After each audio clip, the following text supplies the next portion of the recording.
আমি শুভজিতের এই চাটা বহুদিন ধরে খাচ্ছি, কয়েক মাস ধরে খাচ্ছি। আর আমাকে অনেকেই দেখছি জিজ্ঞাসা করে, দিদি আমি যদি স্লিমিং সেটটা শুধু ডিটক্স পেলে খাই বাইরে থেকে, বা আমার বাড়িতে যে গ্রিন টিটা আছে সেটার মধ্যে খাই, তাহলে কি কোনো অসুবিধা হবে?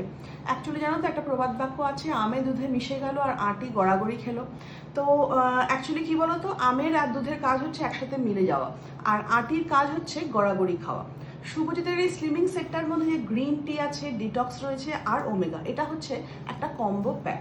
তো আমি যদি মানে স্লিমিং টিটা যদি না খাই, তাহলে কি হবে বলো তো, এই আটির মতন জিনিসটা গড়াগড়ি খাবে। অ্যাকচুয়ালি ওই স্লিমিং টিটা শুধুমাত্র গ্রিন টি না, ওটাকে স্লিম টি বলা হয়, কেননা তবে কি হয়, এই তিনটের কম্বোতে একটা অথেন্টিক বা 100% রেজাল্টটা তোমরা বুঝতে পারবে। আর শুভজিতের এই চাটা খাওয়ার আগেও কিন্তু আমি আগে গ্রিন টি খেতাম, সেটা গ্রিন টিতে একটা বিচ্ছিরি গন্ধ থাকে। আর দেখো, শুভজিতের যে স্লিমিং টিটা, তার না একটা সুন্দর গোল্ডেন যে কালারটা হয়, সেটা কিন্তু মানে একটা আলাদাই কালার আসে।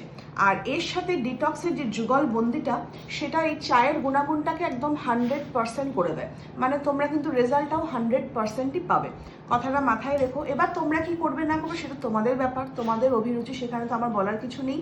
তবে যদি 100% রেজাল্ট পেতে চাও, তাহলে অবশ্যই কিন্তু স্লিমিং টি, তার সঙ্গে কিন্তু ডিটক্স আর ওমেগা, এই তিনটে কম্বো ইউজ করো।